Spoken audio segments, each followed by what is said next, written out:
Eu sou a dermatologista Sandra Espinal. Eu venho de República Dominicana. Eu vou falar para você tema muito importante, porque não somente nós vamos a falar de alopecia fibrosante frontal, sino que eu penso fazer enfoque muito diferente da forma que você vê sempre esta condição da pele. Eu vou fazer a conferência no espanhol, mas eu vou fazer todo o possível e falar muito despacio, porque para mim é muito importante que você possa entender esta apresentação. Eu tenho muitos pacientes que têm muitas expectativas cada vez que eu saio do meu país. Eles me dizem: o que você vai trazer, doutora, para mim? Eu espero encontrar resposta. Não somente trazer coisas, sino levar coisas para a minha nação. O dia de hoje é Dia de las Madres em República Dominicana. Realmente este es un tiempo muy especial, porque uno elegir estar aquí realmente implica mucha responsabilidad y mucho compromiso, no solamente con nuestros pacientes, sino con ustedes, y lo más hermoso, con nosotros mismos.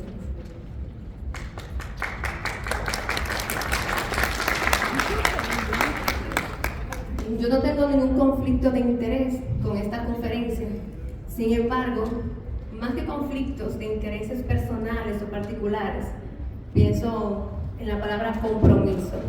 Tengo compromiso con mis maestros, con la escuela de donde me formé, el Instituto Dermatológico y Cirugía de Piel Dr. Huberto Bogar Díaz, Santo Domingo, República Dominicana, pero también tengo compromiso con mis principios y valores como médico y como persona, con mis amistades, con mis estudiantes, con mi familia, con mis empleados y con las empresas que represento de manera particular en el ámbito profesional. Así que no tengo conflicto de intereses, pero tengo múltiples compromisos conmigo y con la sociedad también. Es importante iniciar esta conferencia con esta frase que dice: donde no existe conexión humana, no hay compasión.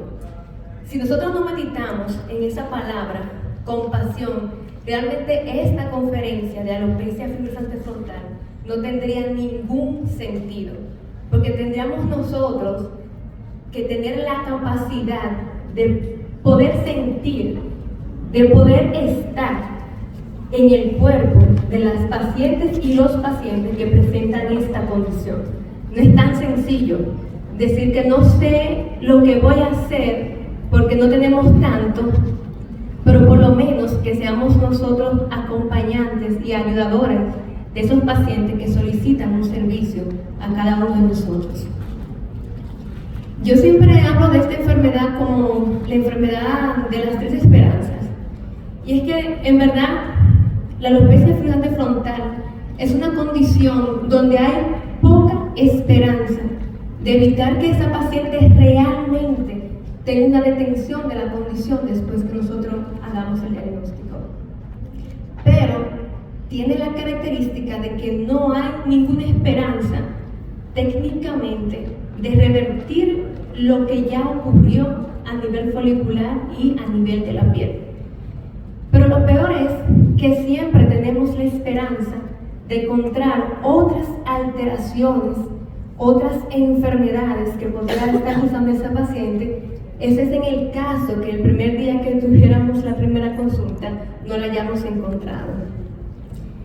Y hablar de esta enfermedad solamente como una condición que afecta la línea de implantación marginal a nivel capilar del cuero cabelludo, que afecta la piel, que afecta el pigmento, que afecta la estructura, que se asocia a otras alteraciones internas, metabólicas, hormonales, disbiosis, que también se asocia a otras alteraciones cutáneas, inmunológicas o no. Realmente yo creo que tenemos que ir un poquito más allá. ¿Cómo se siente una paciente o un paciente que curse con una alopecia fibrosante frontal? Es una paciente que que no se siente a gusto con su aspecto físico. Pero es una paciente que por la misma base estructural, por la edad en la que se presenta, por las alteraciones evolutivas propias del envejecimiento, para decirlo lo más claro posible, por los cambios hormonales propios de la edad, con lo que se ve con más frecuente esta condición. Entonces es una paciente que tampoco se siente bien, no se ve bien, pero no se siente bien desde el punto de vista funcional ni biológico. Es una paciente que tiene un aspecto de un envejecimiento prematuro que está asociado directamente al aspecto físico que ella va adquiriendo por la enfermedad que tiene en sí. Es una paciente que no está bien, que no se siente bien y que tiene baja autoestima, que tiene falta de amor propio y sobre todo mucha inseguridad. Entonces, la alopecia fibrosante frontal es una condición que afecta a las tres esferas del concepto salud-enfermedad de un individuo. Un paciente que está mal físicamente, una paciente que se siente mal y que no está bien porque no se acepta como se ve ni cómo se siente. En esta conferencia yo pretendo 3 puntos que parecen fáciles y que a mí me costó todo un año para yo ver si les convenzo de eso en 30 minutos. Quisiera dar las pautas de ver la enfermedad como parte de un síndrome, ya que ella nunca está sola. También quisiera generarle como una espinita de que tratemos de ver la vitamina D o la hormona D como un posible disruptor que esté asociado directamente a esos cambios inmunológicos e inflamatorios que puede estar cursando esta paciente que no tiene una condición única, sino que tiene alopecia fibrosante frontal y otras alteraciones. Y que estas conclusiones que uno pueda llegar nos sirvan también de motivación, nosotros como agarrar un poco el timón y asumir ciertos compromisos, porque debemos ya comenzar a hacer algo, no solamente pensando en evitarla, sino también entender las otras alteraciones que tiene el paciente que necesita educación, corrección y seguimiento bien del paciente de manera integral. Simplemente algunos tópicos para recordar esta condición: una enfermedad inflamatoria, crónica, linfocítica primaria, donde existe una alteración específicamente a nivel de las células del promontorio, células madre epiteliales, que ya está totalmente definido y que hay una alteración del privilegio inmunológico a nivel folicular que va a dar como resultado específicamente la destrucción de estas células. Importante, como todos ya sabemos, que es la causa más frecuente de alopecia cicatricial, que tiene una distribución mundial, se puede considerar prácticamente una enfermedad o una condición o una alteración que ha ido en crecimiento paulatino, progresivo, con el paso del tiempo y que no respeta raza, aunque uno lo pueda ver quizás en un grupo étnico más que otro, pero realmente afecta a todas las razas y cada quien tiene una experiencia dependiendo del continente que venga precisamente. Importante, como siempre, todavía sigue así, el sexo femenino es el que generalmente se ve afectado, pero cada día vemos más pacientes del sexo masculino porque ya le estamos buscando. Yo me dedico al trasplante de pelo y me lo voy encontrando.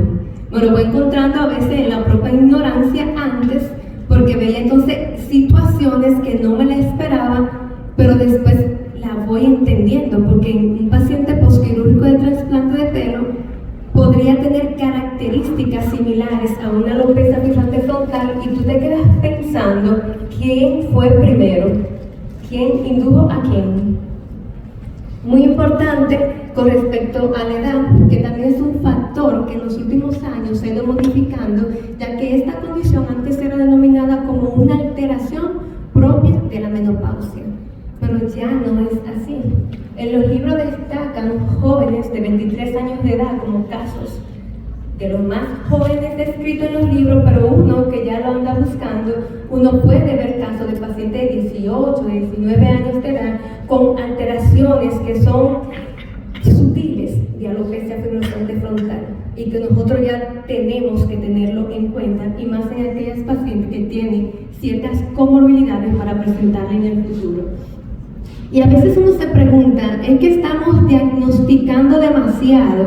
Es decir, entramos en pánico y quizás por eso es que tenemos más casos de alopecia fibrosante frontal. Yo no creo que estemos sobrediagnosticando. Yo creo que sí hay más casos y que los factores que están dando como resultado la aparición de esa condición han ido en aumento y no se han podido controlar porque lo desconocemos en su totalidad. Es decir, no sabemos cuáles son, pensamos cuáles podrían ser. Entonces, en ese matiz no podríamos detenerlo en un 100% porque todavía no le estamos llegando. Ahora bien, yo sí pienso que sí la subdiagnosticamos, porque si no la pensamos, entonces ella es que nos encuentra a nosotros. Y nos encuentran cuando ya los casos están muy avanzados o simplemente cuando nosotros como dermatólogos y ejecutores de poder tratar de resolver esta enfermedad no estábamos pensándola y entonces ella nos encuentra a nosotros cuando ya no tenemos prácticamente nada que hacer. Tenemos múltiples manifestaciones. Una vez se ve, por ejemplo, esta paciente con una placa única, a uno le cuesta decir una alopecia fibrosante frontal. Entonces, ¿qué es si no es eso? Eso no es una alopecia areata.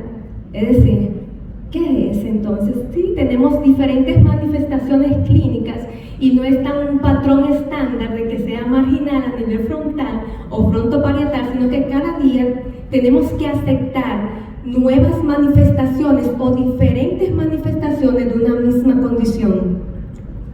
Importante que a veces uno siempre decía que si líquen plano, fibrosante frontal son entidades particulares y sí pueden estar concomitantes, y generalmente cuando se presenta en el sexo masculino está más ligado al líquen plano, y en la mujer cuando se liga más al líquen plano, entonces el pronóstico es obviamente más inflamatorio y es muy agresivo y está muy vinculado con los factores que tienen que ver con el estrés emocional y físico. Pero sí las considero, desde mi punto de vista, entidades separadas y que pueden estar concomitantes, porque de hecho los hallazgos histopatológicos ya están descritos también de manera particular y no necesariamente el líquen plano pilar va a convertirse en una fibrosante frontal y mucho menos la fibrosante frontal en un líquen plano, sino que son lo que son desde el inicio y pueden estar interrelacionadas tal como se relaciona esta enfermedad con otras alteraciones inmunológicas. Y realmente hablando de fisiopatogenia, para poder uno aterrizar el tema, lo que es el concepto de síndrome, tenemos que hablar de lo que es su fisiopatogenia. Las teorías realmente cada vez que uno estudia, gracias al Señor, uno va encontrando nuevos artículos que van afianzando lo que uno quiere por lo menos comunicar, que esa característica genética ya está descrita y realmente existen alteraciones que no solamente uno decía, bueno, es que tiene que ser genético porque en una misma familia hay diferentes casos, sino que ya están descritas cuáles son esas alteraciones genéticas que hacen posible que una persona presente esta condición y otra no la presente. Y es muy importante que a la teoría genética entonces se le suma la condición inmunológica. ¿Por qué? Porque esto es una enfermedad genética donde hay un proceso inflamatorio que va a generar entonces una destrucción a nivel del folículo, que inicia en las células promotorias o las células que se denominan células epiteliales madres, y que también va a destruir esta inflamación específicamente de manera inicial la capa radicular externa y en su defecto todo lo que entonces va caminando alrededor de ella, que entonces sería el folículo, porque esa capa es nada más y nada menos que el morden del folículo piloso.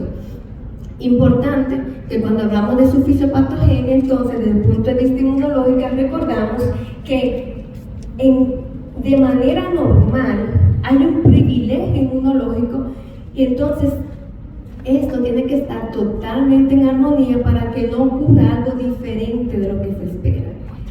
Esta calidad o cualidad o característica que tiene esta célula tiene que estar en presencia para su buena función de lo que es la vitamina D activa. Normalmente esto genera este privilegio que uno nace con esa condición, pero existe algún factor que que hace que esas células T reguladoras, que esos elementos antiinflamatorios que se encuentran como una barrera alrededor de lo que son esas células, como un mecanismo normal de defensa, pierdan esa capacidad y las células T reguladoras entonces que sean células T citotóxicas. Estas células T citotóxicas producen la destrucción, como le dije anteriormente, primero de esas células y va entonces degenerando progresivamente hasta la destrucción total, obviamente, de lo que es el folículo piloso, sin respetar sus anexos, que en este caso también está implicada la destrucción de la glándula sebácea. Ahora, ¿qué hace que eso suceda? Realmente también eso se basa también en lo que son teorías y le sumamos entonces una siguiente teoría, que es la teoría hormonal que trata de completar este rompecabezas. Y esta teoría hormonal se ve enfocada específicamente en ciertas características que hacían como posible la presencia de esta condición. Por ejemplo, por su alta incidencia en pacientes menopáusicas o premenopáusicas o posmenopáusicas, entonces determinaba una condición hormonal como aquel detonante que iba a hacer que se rompiera esa barrera de cuidado inmunológico a nivel folicular. Pero también cuando lo veíamos en casos de personas más jóvenes, entonces lo podríamos relacionar a otro trastorno hormonal que son los ovarios poliquísticos como un factor obviamente también detonante. Y siempre cuando vemos una paciente con alopecia fibrosante también pensamos en diabetes, en alteraciones metabólicas, en alteraciones tiroideas y también se describe que el hecho de que tenga una buena respuesta a los bloqueadores de la 5-alfa reductasa también hace pensar que el detonante que hace que ocurra ese evento desde el punto de vista inmunológico es precisamente una condición hormonodependiente y muy importante destacar entonces la alopecia androgenética que la vemos como que bueno, tan relacionada directamente o realmente es que también la alopecia androgenética se manifiesta generalmente a esa edad. Simplemente a mi entender coinciden, sabiendo también que la población normal a partir de los 50 años entonces va a tener un grado normal de alopecia y también va a existir una disminución de un 50% de la densidad capilar y eso también es normal. Y si también sabemos que las mujeres, dice 40% en la praxis es más, presentan normalmente alopecia androgenética que dependiendo de las características entonces va a tener una magnitud diferente. Entonces por eso no me atrevería a decir que una cosa va a convertirse en la otra, sino que simplemente coinciden porque es la edad que con mayor frecuencia se presenta esta alteración. Ahora bien, hay otras cositas que uno va viendo con el paso del tiempo y es que precisamente al verse estos casos con mayor frecuencia en personas más jóvenes, entonces esa teoría podría ser la hormona un detonante, pero no es el único, tenemos que pensar en más. Y también yo pienso que si la alopecia androgenética, específicamente pensando el componente hormonal, fuera un detonante de mayor importancia, la 5-alfa reductasa, entonces la alopecia frontal fuera más frecuente en el sexo masculino. Y sin embargo no es así, a pesar de que cada día vemos más casos en este sexo. Ahora bien, ¿qué se nos suma? Entonces tenemos un grupo de enfermedades que están relacionadas a factores hormonales y le sumamos entonces otras que son de estirpe inmunológico. Importante los esposomas y en ese aspecto los cosméticos, los filtros solares que también se han demostrado alteraciones asociadas que pueda dar como resultado este evento. Entonces podemos ir entendiendo que tenemos múltiples detonantes y que el factor genético es lo que va a hacer posible que ocurra una cosa o la otra. Ahora bien, sumándole a estos posibles detonantes ciertas realidades que van acompañando esta condición, de manera tal que entonces sería la alopecia fibrosante frontal una gran simuladora de varias condiciones que están interrelacionadas entre sí. Y obviamente vemos una paciente como por ejemplo que es menopáusica, que sufre de osteoporosis, que tiene un envejecimiento, que tiene enfermedades cardiovasculares, etcétera, etcétera, etcétera. Y se van sumando las alteraciones, ¿verdad? Y muy importante que destaco lo del COVID, que también yo creo que todos lo hemos vivido, a mayor severidad de COVID, entonces mayor severidad de alteraciones capilares luego del evento que se puede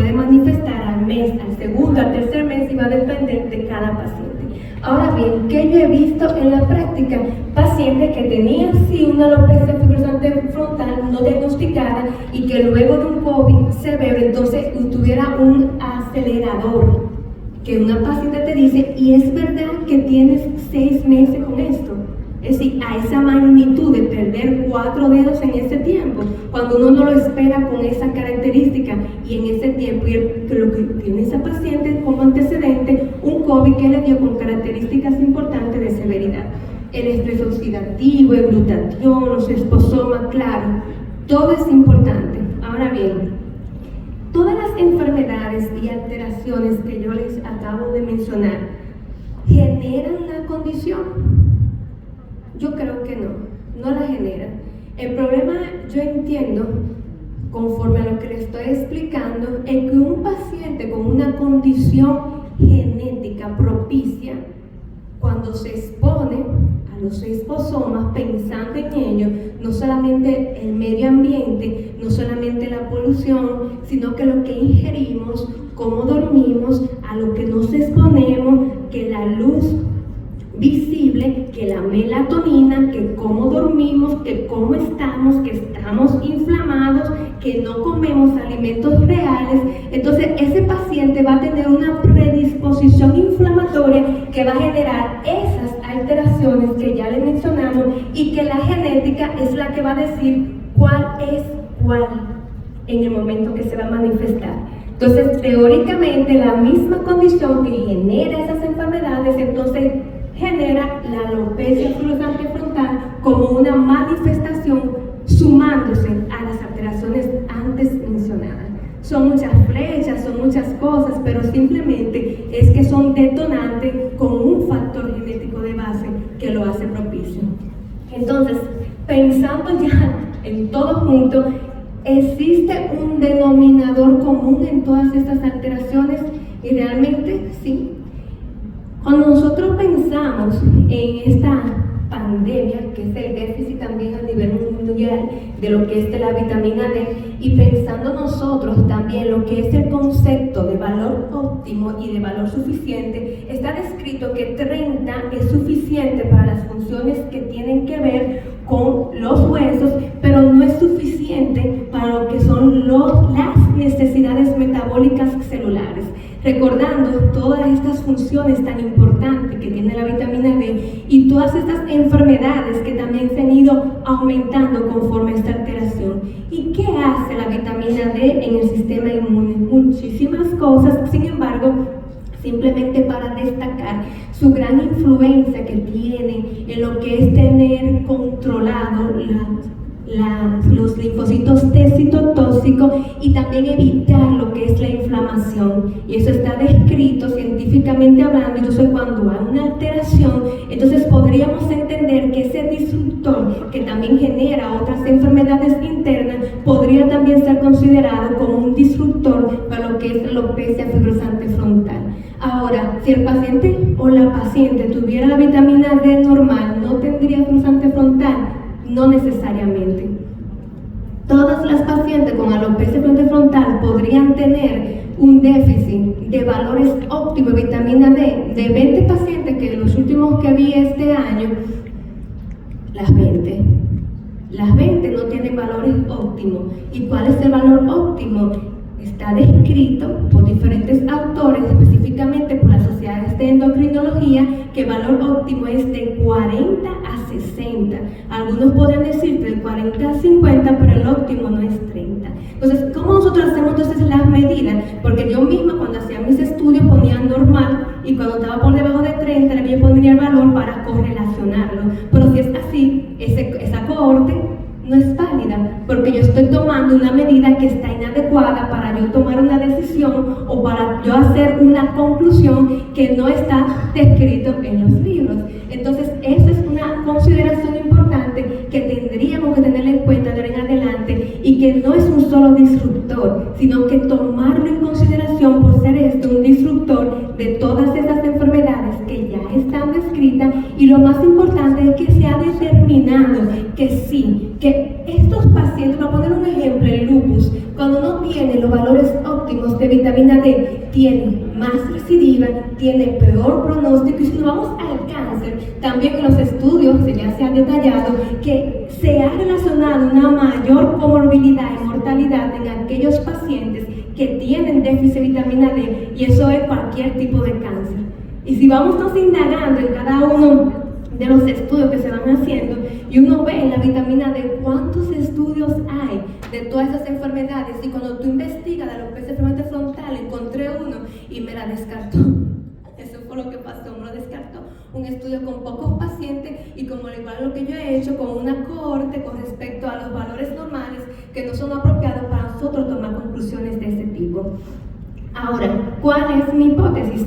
Conociendo las alteraciones que genera el déficit crónico de la vitamina D desde el punto de vista biológico, desde antes del nacimiento, sabiendo que debe existir una predisposición genética de base y tomando en cuenta los esposomas agregados, considerando además todas las enfermedades que acompañan de manera directa e indirecta a la alopecia fibrosante frontal, y teniendo todas estas condiciones un único denominador común, que es el déficit de vitamina D, entonces es la alopecia fibrosante frontal parte de un síndrome que se puede ver combinado con una o con varias alteraciones, y lo que va a determinar la prevalencia de una u otra condición es la predisposición genética, los esposomas y la respuesta del organismo a la inflamación crónica por sus diferentes causas, tomando en cuenta el estrés oxidativo y el emocional como un acelerador de la misma.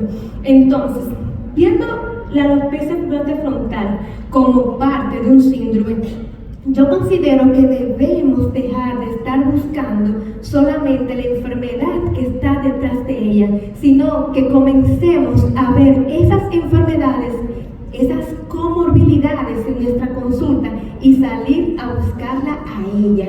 Es decir, no esperar que la paciente esté en una condición avanzada, sino que si nosotros hemos visto una alta incidencia en nuestra práctica particular, entonces si una paciente sufre ovario poliquístico, comienza a observarlo y ya hay signos y síntomas característicos que te pueden ir haciendo pensar que esa paciente podría en algún momento dado presentar una condición importante de alopecia fibrosante frontal. Entonces, ¿cuáles serían esas alteraciones que, a mi entender, tenemos nosotros que tomar en cuenta en nuestra práctica? Primero, una paciente que tenga alteraciones capilares desde la etapa temprana, cualquiera, yo digo alteraciones capilares, cualquiera, comencemos a observarla, comencemos a hacer relaciones, antecedentes patológicos personales de diabetes, una condición ya de trastornos menstruales, ovarios poliquísticos, una paciente con su madre, una tía que sufre de lupus u otra condición inmunológica, una paciente que tiene el antecedente de primero o segundo grado, de que su familia tiene alopecia fibrosante frontal u otro tipo de alopecia cicatrizal. Ahora, la misma paciente con ciertas comorbilidades que la hace susceptible a enfermedades inmunológicas, que lupus, que asma, por ejemplo, que dermatitis atópica. Una paciente que tiene una historia de una menopausia precoz, ya sea inducida o no, independientemente de la causa, nosotros comenzar a verlo como paciente susceptible, una paciente con una dieta no adecuada, una paciente que no duerme bien, es decir, es una paciente que está inflamada y que esto va a seguir sucediendo y que nosotros tenemos que ir asumiendo ya una responsabilidad de orientación. Importante, valorar siempre las características del cuero cabelludo. Estas personas que sufren de un cuero cabelludo muy sensible o con alteraciones de la seborregulación, también es una paciente con una predisposición inflamatoria y nosotros tenemos que estar también pendientes de eso. Importante la orientación de la rutina cosmética. La rutina que generalmente realizamos es muy traumática al cabello y a la piel y al folículo piloso, y tenemos que asumir la responsabilidad nosotros los dermatólogos y los tricólogos de orientar también la parte cosmética. La cosmética capilar no es del estético capilar, es de nosotros, porque estamos hablando de enfermedades que la inflamación y el trauma va a generar un evento peor en esa paciente. Y nosotros tenemos que asumir la responsabilidad, y no solamente si el estético es el que sabe de eso, no, lo que sabemos somos nosotros. y lo que tenemos que asumir la responsabilidad somos nosotros. Y muy importante, esos pacientes con una tendencia o un nivel alto de estrés también nos corresponde orientar, y más si yo le sumo todos los factores que les acabo de mencionar, es una paciente que también tenemos que orientar, ayudar y acompañar. Y lo más importante en este aspecto, no de manera aislada, sino todo en conjunto, los valores óptimos de la vitamina D, y nosotros también ser ejecutores, orientadores y educadores a esos fines. Entonces, ya cuando tenemos esta paciente de alto riesgo, ¿qué nos corresponde? Educar a los médicos, educarnos nosotros, educar a la paciente, informarle, alertarla, decirle, evitar esos traumas, como le dije anteriormente, cosméticos, inducirla a ciertos cuidados que van a depender de su tipo de cabello, de su tipo de cuero cabelludo y el tipo de estilizado que la misma realiza. Importante valorar el tipo de dieta que tienen estos pacientes, control de analíticas, que no nos quedemos con la primera evaluación.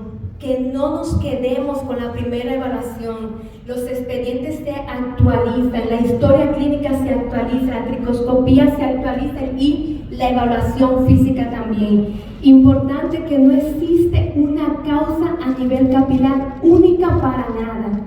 Es todo en conjunto, son múltiples factores y hay capacidades que tienen que ver con nosotras y hay responsabilidades que tienen que asumir la paciente. Importante, nos centraron la bola, estamos frente a la portería y nos toca meter el gol. Tomar las riendas y hacer que las cosas sucedan, hacer lo posible y hacer lo posible.